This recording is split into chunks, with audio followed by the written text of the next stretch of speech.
Ya, Assalamualaikum. Selamat sejahtera. Kita nak sambung hari ini. Masih lagi di bawah tajuk yang pertama iaitu pengukuran. Kita nak masuk iaitu penyiasatan saintifik. Scientific investigation.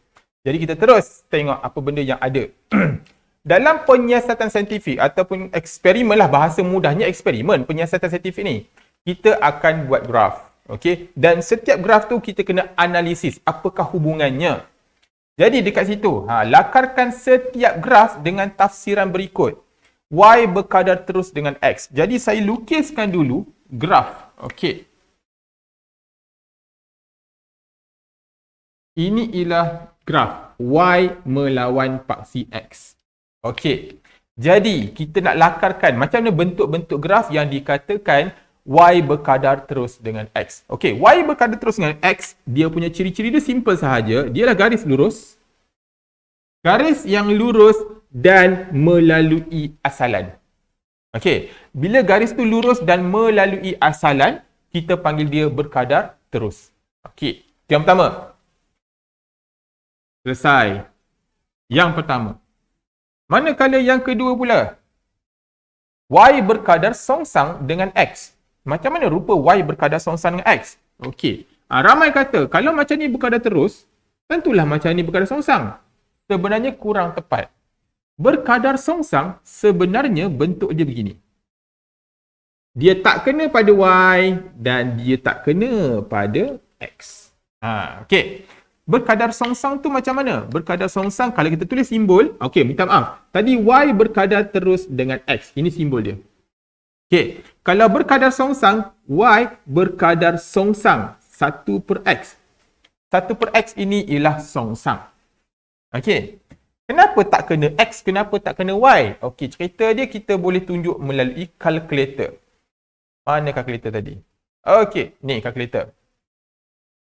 Maknanya, bila Y kosong, bila Y sama dengan kosong, X dapat tak persilangan? X tak dapat persilangan. So, boleh tak Y sama kosong? Jadi, kalau Y sama kosong, X berapa? Jadi, kita pindahlah. Contohlah, Y sama dengan 1/X. Kalau Y kosong, X berapa? Jadi, kita pindahlah. Okey, 1/X. So, X sama dengan 1/0. Try, tengok apa jadi 1/0. So, 1/0. Salah. 1/0. Jawapannya tidak tertakrif. Maknanya, pada Y sama dengan kosong, awak takkan jumpa nilai pada X. Dia akan memanjang terus sampai ke infinity. Takkan bersentuhan langsung dekat X. Sebab tu X tak dapat nilai. Okey, infinity. Sama juga kalau tadi kalau X sama kosong, Y takkan dapat nilai juga. Sebab tu dia graf lengkung macam ni. Okey, kalau straight macam awak kata tadi, itu kata tadi straight kan. Kalau straight macam ni, nampak X ada nilai, Y ada nilai. Ini bukan berkadar songsang. Okey. C. Y bertambah secara linear. Bertambah secara linear macam mana? Bertambah bermaksud meningkat dan meningkatlah. X meningkat, Y pun meningkat. Okey. Tetapi dia tak lalu asalan. Mungkin dekat sini nampak. Ini kita panggil Y bertambah secara linear dengan X. Y naik, X naik. Linear tu apa? Linear tu bermaksud garis lurus. Maknanya dia bertambah secara linear. Dia tak lalu kosong. Kalau dia lalu kosong, kita akan kembali kepada A tadi. Kita panggil berkadar terus. Okey. Ada lagi ke contoh lain? Ada. Contoh kalau macam sini. Ini juga bertambah secara linear. Tapi graf ni kurang tepat. Kena tarik sampai jumpa paksi Y. Kenapa nak kena tarik sampai jumpa paksi Y? Kerana Y sama dengan MX tambah C. C ni apa? Pintasan Y. Jadi pintasan Y tu wajib. Kalau tak, macam mana kita nak tulis persamaan ini? Okay, so jangan tergantung kat sini. Jangan tergantung kat sini. Kena tarik sampai jumpa pintasan Y. Barulah ada makna graf awak. Okey, seterusnya. Y berkurang secara linear. Allah, terpadam semua Okey, garis. Y lawan X. Okey, berkurang secara linear. Itu yang tadi. Berkurang secara linear ni yang tadi.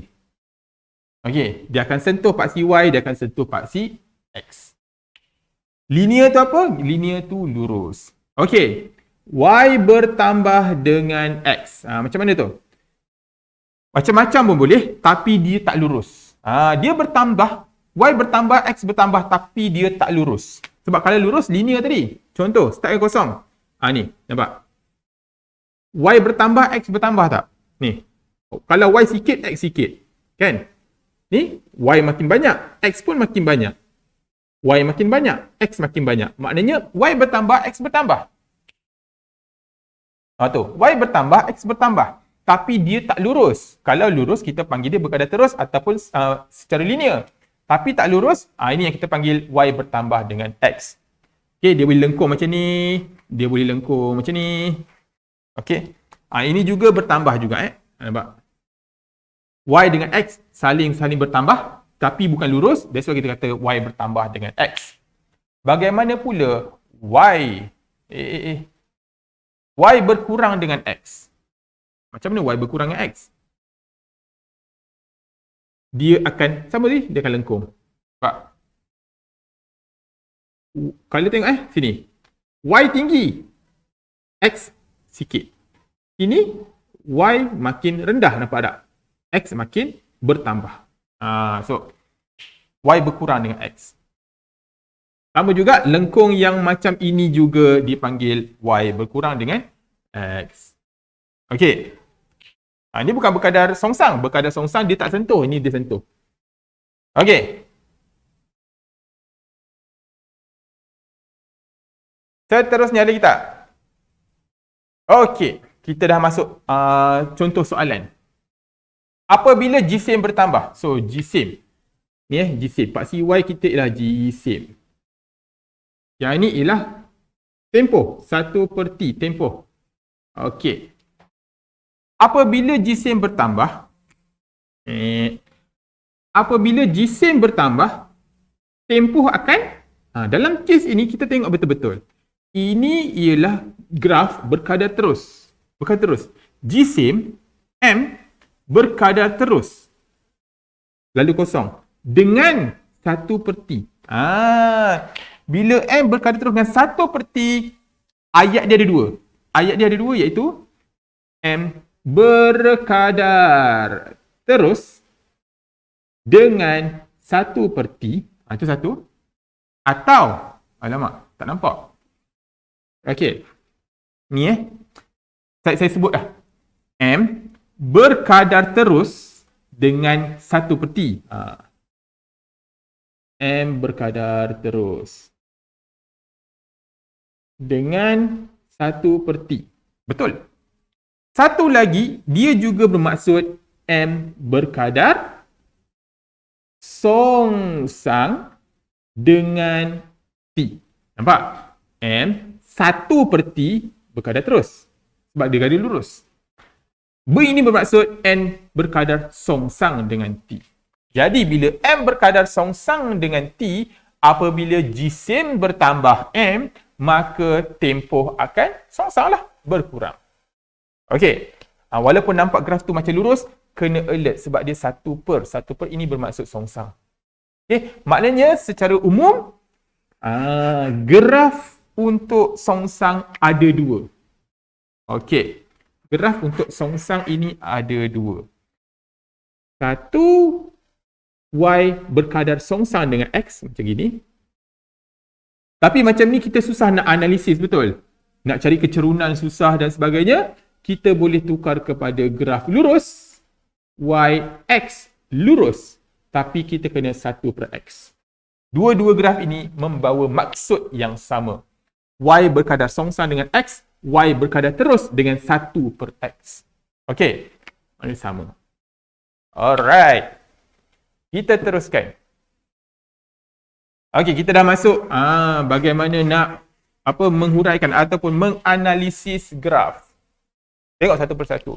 Diberi satu graf daya melawan pemanjangan. Nampak tak? Daya duduk ke atas, daya melawan pemanjangan. Daya dalam Newton, panjanglah pemanjangan dalam meter. Okey, 10, 20, 30, 40, 50, 60, 0.5, 0.1 pula. Okey. Jadi apa yang nak dianalisis dari graf ini? Contohnya A. nyatakan hubungan antara F dengan X.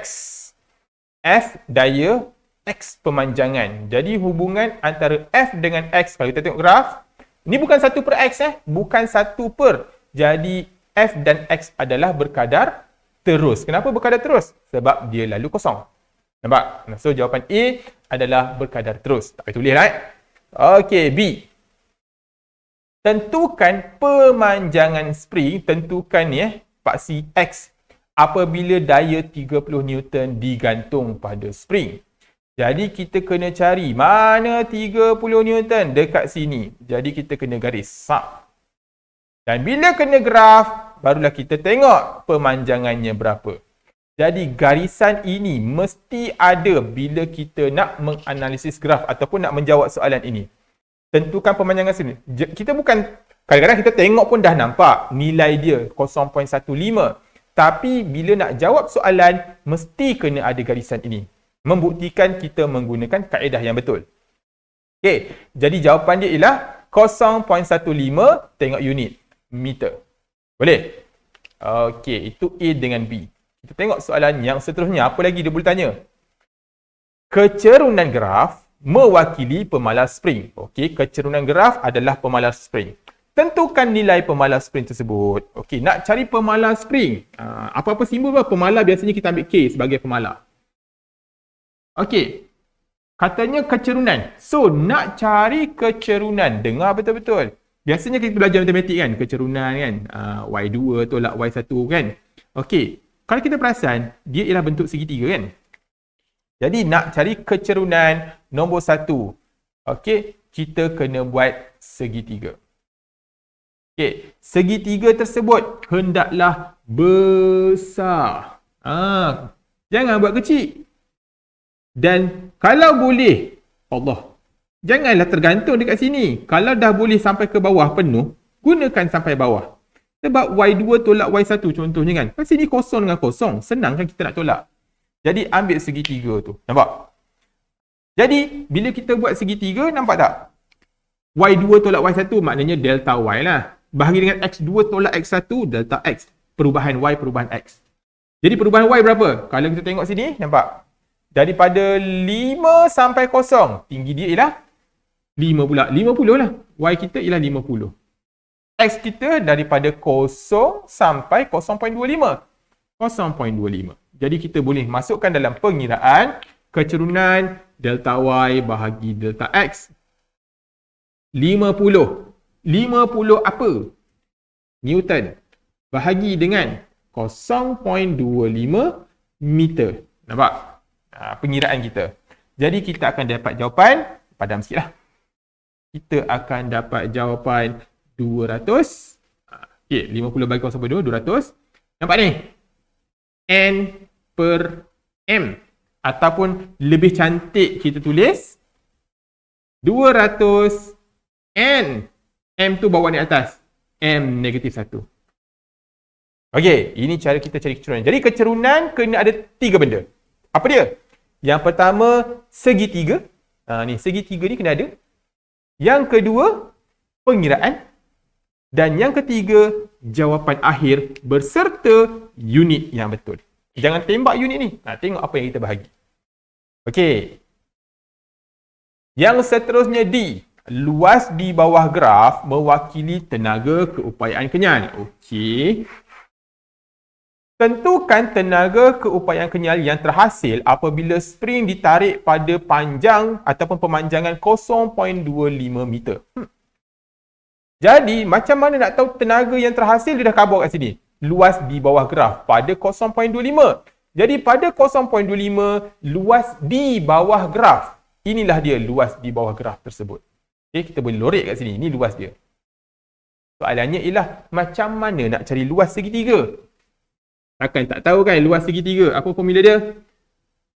So, area sama dengan setengah darat panjang, darat dengan lebar. Betul? Okey, relax. Area ni tadi apa dia kata? Luas mewakili tenaga keupayaan kenyal. So, E, energy, elastic potential energy. Luas, setengah, okay, darab dengan panjang. Panjang tu bolehlah ambil tinggi tinggi dia berapa ni? Tinggi dia ialah 50 Newton. Okey, 50 Newton. Letak unit lah. Darab dengan pemanjangan tadi 0.25 meter.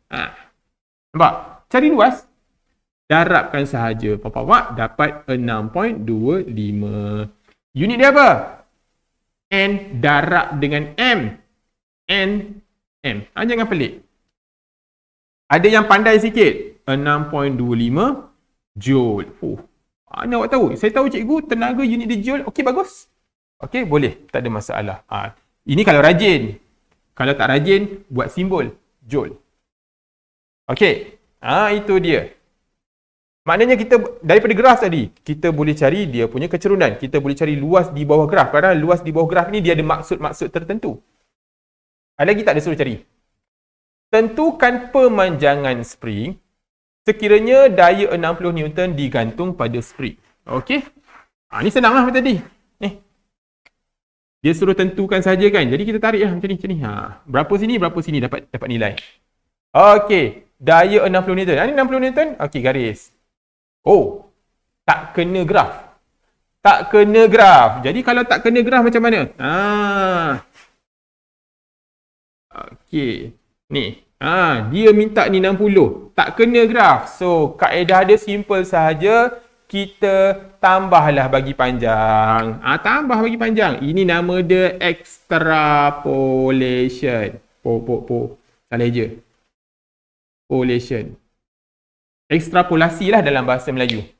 Okey, bila kita panjangkan, nampak kita panjangkan, barulah kita dapat zap ke bawah. Taulah nilai dia ialah 0.30 meter. Nampak? Senang sahaja nama dia. So, kemahiran dalam menganalisis graf ini, murid-murid perlu ada. Okey, itu sahaja tentang penyiasatan saintifik. Kita berkenalan bagaimana nak menganalisis graf. Sekian, terima kasih.